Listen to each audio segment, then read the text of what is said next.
What it do? It's your boy Buddha Mike back again. Back at it again. Smoking, joking. What it do, you guys? How's hey Jamie? No, I'm good. Got me a job working as a window washer now, so yeah, but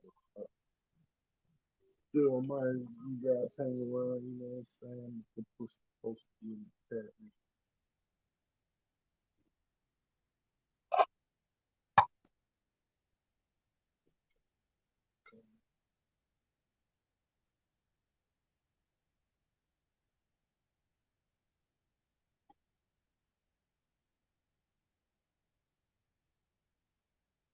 Booyah.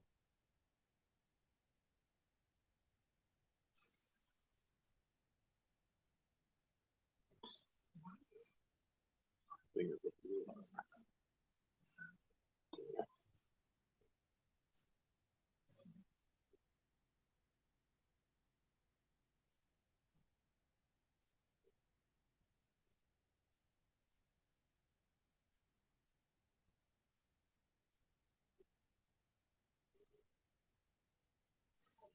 smoke all these ping balls, man.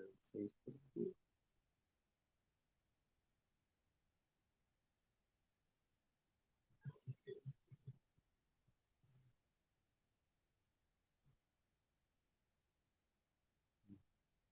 Financial literacy.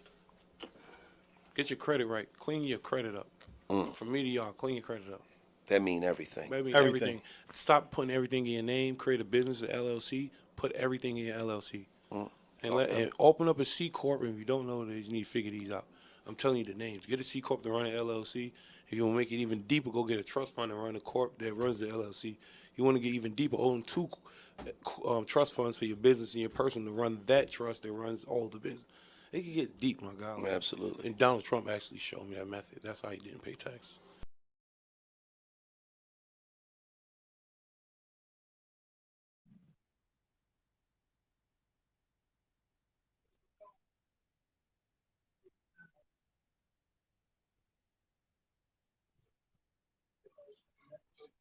Back.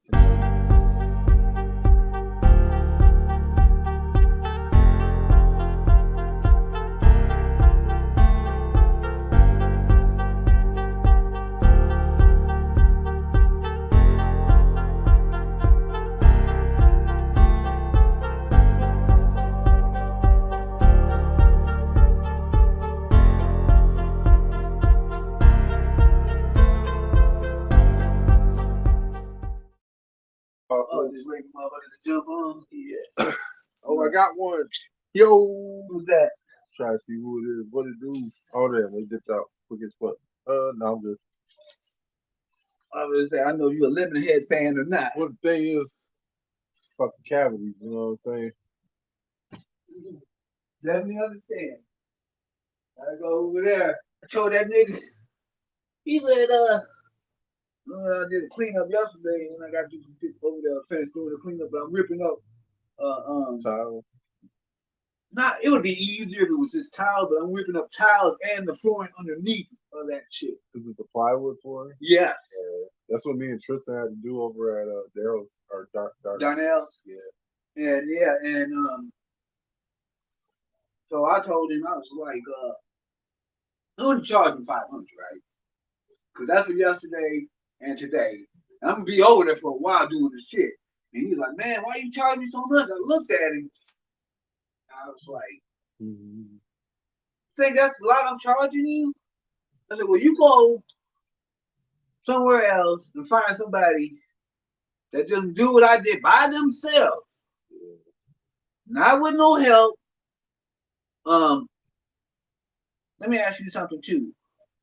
Pillow top mattresses, queen size. How heavy? Those things are fucking heavy. By themselves heavy. Now, picture it soaking wet. Why? Because it was outside. Who?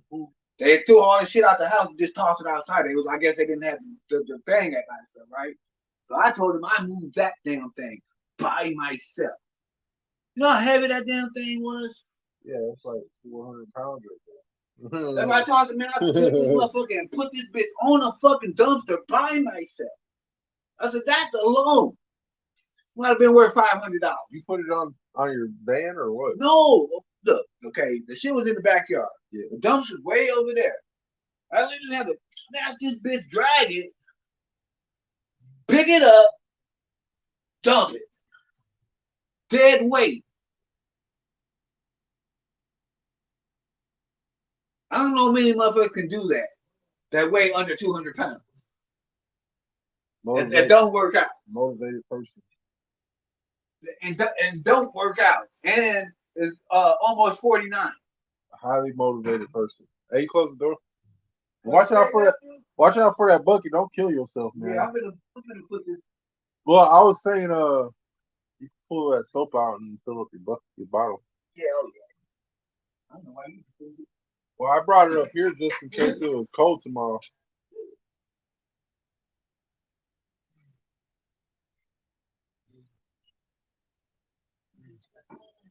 Where'd you get the screens from? What's that store down the street? Oh, Penny Lane. Yeah. How much were they? 10 a piece. 10 cents? Yeah.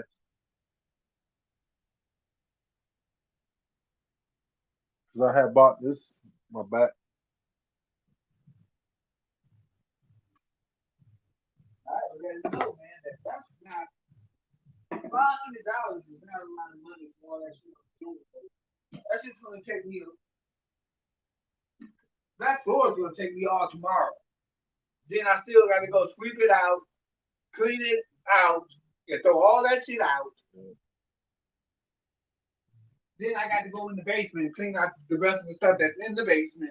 Then I got to spray the black mold that's in the basement. Nigga, I'm in here working with black mold. Nigga, I should be getting paid more than this. Yeah, you get hesitant pay. You know, that's what I told him. Like, dude, anybody else? The dude was in there doing the thing. Once he found out the black mold was in there, he was out. He was like, no, I'm good. Hell yeah, it's smart people.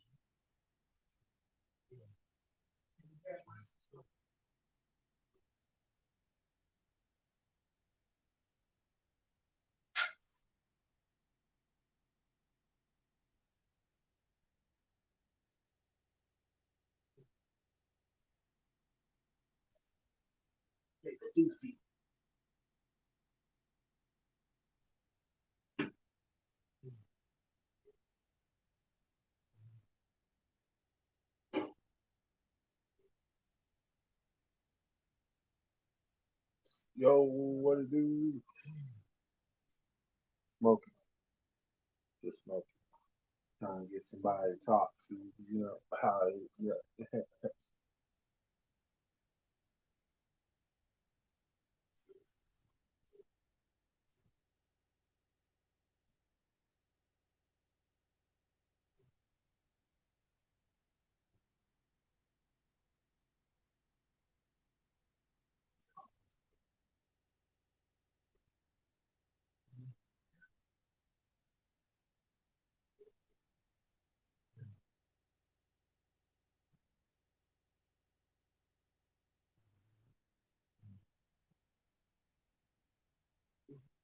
The radio frequency radiation work that we did was supported by Motorola. The relationship was really very cordial and very stress-free, but only up until we started generating data. These folks were very, very upset and began to talk about how are they going to handle this, what sort of spin can we put on this, what can we expect from this, and from that point on the relationship changed. What we saw was that Motorola began to exert more and more control over the work, telling us what to do, telling us how to write abstracts, what to say in the abstracts, what to say in the papers, how to do the work. No, don't do this. Yes, do it this way. This was unacceptable. I had completed our study of DNA damage, and I submitted the final report to Motorola. They simply weren't willing to accept my interpretation of my study, my evaluation of my study, my knowledge of science at that point, and tried to urge me not to publish the study.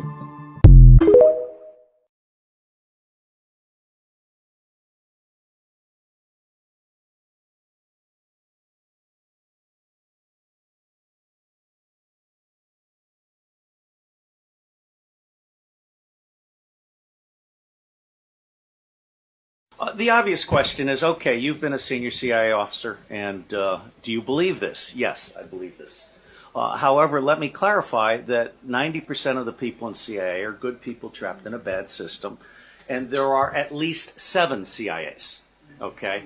So CIA is not a monolithic organization. Also, when we, against the orders of President Truman, when Allen Dulles brought in all the Nazi scientists and so forth, they went to 2 places. They went to CIA and they went to the National Aeronautics and Space Administration, which in our world we call it not a space agency.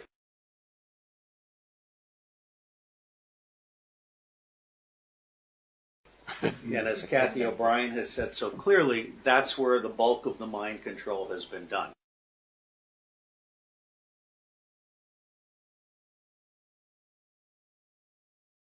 So just to mention the 7 CIAs as a partial and very brief answer to your question.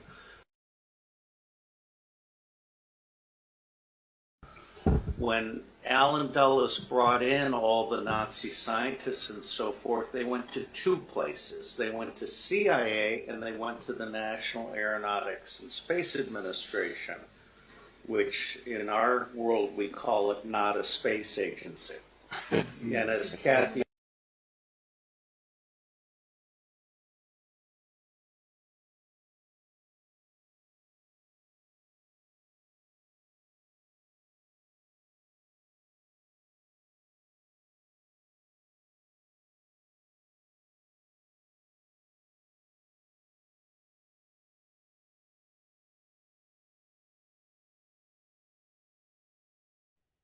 And then, oh yeah. This is Horus. He is the sun god of Egypt of around 3000 BC. He is the sun anthropomorphized, and his life is a series of allegorical myths involving the sun's movement in the sky. From the ancient hieroglyphics in Egypt, we know much about the solar messiah. For instance, Horus, being the sun or the light, had an enemy known as Set, and Set was the personification of the darkness or night. And, metaphorically speaking, every morning Horus would win the battle against Set, while in the evening Set would conquer Horus and send him into the underworld. It is important to note that dark versus light, or good versus evil, is one of the most ubiquitous mythological dualities ever known, and is still expressed on many levels to this day. Broadly speaking, the story of Horus is as follows. Horus was born on December 25th of the Virgin Isis Mary. His birth was accompanied by a star in the east, and upon his birth he was adored by 3 kings. At the age of 12, he was a prodigal child teacher, and at the age of 30, he was baptized by a figure known as Anup, and thus began his ministry. Horus had 12 disciples he traveled about with, performing miracles such as healing the sick and walking on water. Horus was known by many gestural names such as the Truth, the Light, God's Anointed Son, the Good Shepherd, the Lamb of God, and many others. After being betrayed by Typhon, Horus was crucified, buried for 3 days, and thus resurrected. These attributes of Horus, whether original or not, seem to permeate many cultures of the world, for many other gods are found to have the same general mythological structure. Attis of Phrygia, born of the Virgin Nana on December 25th, crucified, placed in a tomb, and after 3 days was resurrected. Krishna of India, born of the Virgin Devaki, with a star in the east signaling his coming. He performed miracles with his disciples, and upon his death was resurrected. Dionysius of Greece, born of a virgin on December 25th, was a traveling teacher who performed miracles such as turning water into wine. He was referred to as the King of Kings, God's only begotten Son, the Alpha and Omega, and many others. And upon his death, he was resurrected. Mithra of Persia, born of a virgin on December 25th, he had 12 disciples and performed miracles, and upon his death was buried for 3 days and thus resurrected. He was also referred to as the Truth, the Light, and many others. Interestingly, the sacred day of worship of Mithra was Sunday. The fact of the matter is, there are numerous saviors from different periods from all over the world which subscribe to these general characteristics. The question remains, why these attributes? Why the virgin birth on December 25th? Why dead for 3 days in the inevitable resurrection? Why 12 disciples or followers?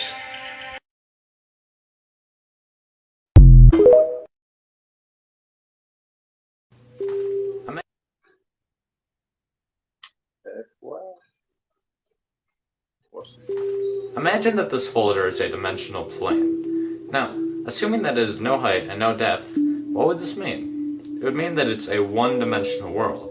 So if, hypothetically, an organism was living inside of it, it would only be able to move in a linear path forward and backwards in a straight line. Now, if we go to the second dimension, we have two dimensions. We have width and we have length. So hypothetically, if an organism lived inside of here, then it would be able to move up, down, left, right, and anywhere else in between.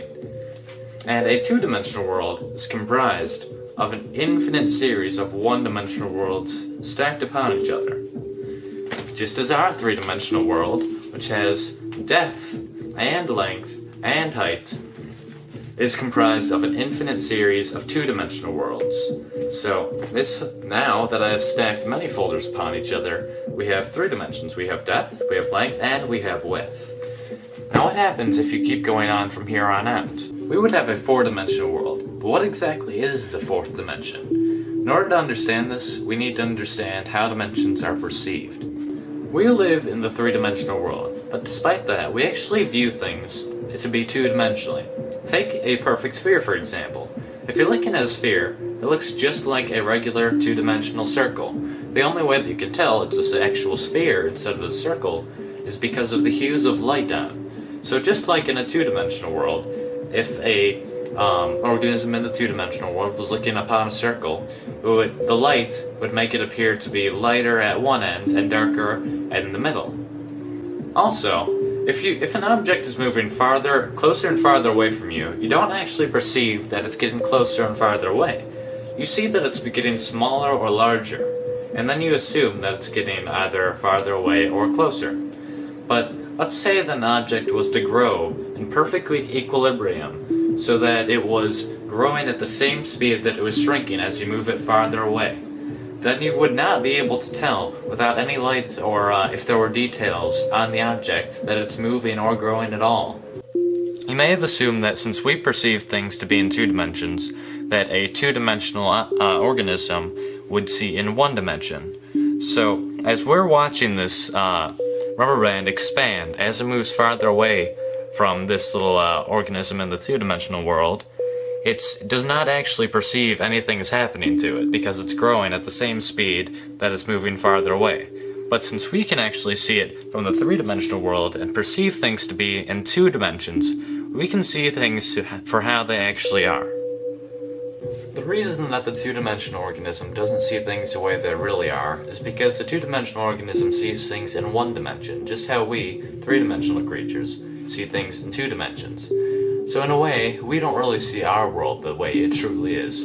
A four-dimensional creature, however, seeing our three-dimensional world in three dimensions, would be able to see through things, would be able to see absolutely everything, just as we could see if there was several organisms spread along a 2D environment on your floor. You would be able to see inside houses, you would be able to see inside of people. So if a two-dimensional world, a flat surface, is just made of an infinite amount of lines, then the 3D world is just made out of an infinite amount of planes. So the 4D world, logically, is made out of an infinite amount of 3D objects. Though they're not just put together like you would like building blocks. That's not how the 4D world is. That would just be 3D again. So in order to understand this, we need to understand the logical progression of mathematics in our world. Imagine that this connects piece represents the first dimension. It's simply a straight line, which is basically what the first dimension looks like. And if you add 3 more of these straight lines and connect them so that adjacent sides are perpendicular and opposite sides are parallel, then you have the basic shape of the second dimension. You have a square. Now, if you keep going from here, and you add it so that there's a total of 4 squares, and all adjacent sides are perpendicular, and all opposite sides are parallel, then you end up with, obviously, a cube. So, if you tried to keep going from here, and you would have a 4-dimensional basic shape, you would have what's called a tesseract. Now, I cannot show you a tesseract, but you need to understand that it's basically 4 cubes that are within each other that have all adjacent sides perpendicular and all opposite sides parallel. Yet there are 4 lines connecting to each vertex. So a tesseract would look somewhat like this picture. Now that's not exactly what it looks like, because this is a 2-dimensional depiction, and obviously not all of the lines are straight. So I cannot show you what a tesseract actually looks like, because we cannot perceive things in the 3rd dimension. You cannot even imagine what a tesseract looks like. You cannot in your mind picture the 4th dimension or a 4th dimensional shape. And you can keep going on from the 4th dimension even. You can go to the 5th dimension, the 6th dimension, the 71st dimension. It doesn't matter. Theoretically, there are an infinite amount of spatial dimensions. A common misconception of the 4th dimension is that the 4th dimension is time. Now, while some argue that by going forward and backwards in time, if you move forward the same distance and backwards the same, then you would end up in the same place you started, just like in the 4th dimension. And while that may seem logical, if you think about it, it really doesn't make sense. If you imply that the 4th dimension is actually time, well, first of all, time is not spatial. There's a difference between space and time, quite obviously. And assuming that all dimensions are according to a pattern, then that doesn't really make sense either, because saying the 4th dimension is time, every dimension has time in it. So that would mean that the 4th dimension is special in some way, which doesn't really make any sense. Another reason this doesn't make sense is that we very, very, very slightly travel through time whenever we move due to the distance that light takes to get to our body. Now, if a group of astronauts were to get in a spaceship and they were to go very, very, very close to the speed of light, then they went around in this impossible, nearly the speed of light spaceship for a few months, and then afterwards they returned to Earth. They would find that Earth had actually progressed a few years, so they had moved forward in time by moving that quickly. Another interesting concept involving the 4th dimension is that many physicists and even mathematicians may say that the dimensions are very, very slightly curved, because if you really think about it, nothing can be truly, absolutely infinite. So imagine that the 1st dimension, the line, is just very, very slightly curved, so that after a very long time, it will end up creating a circle.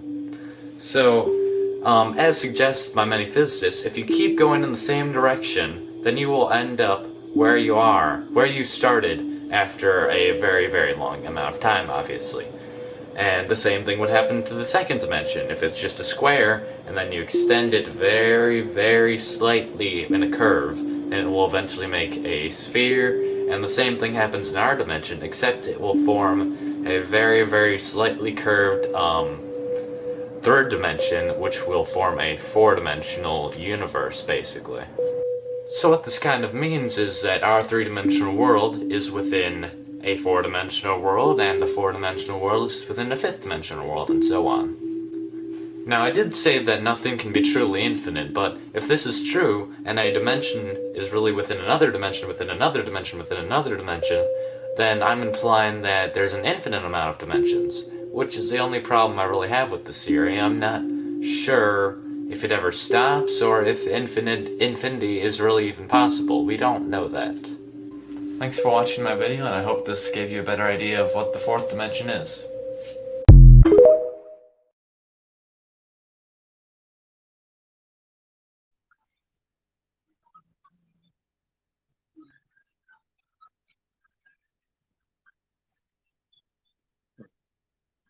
So yeah, how you perceive stuff is usually in your mind's eye. Not your eyesight. So you catch something, you want I seen ninjas and stuff, they train. You have to listen to everything, you know what I'm saying?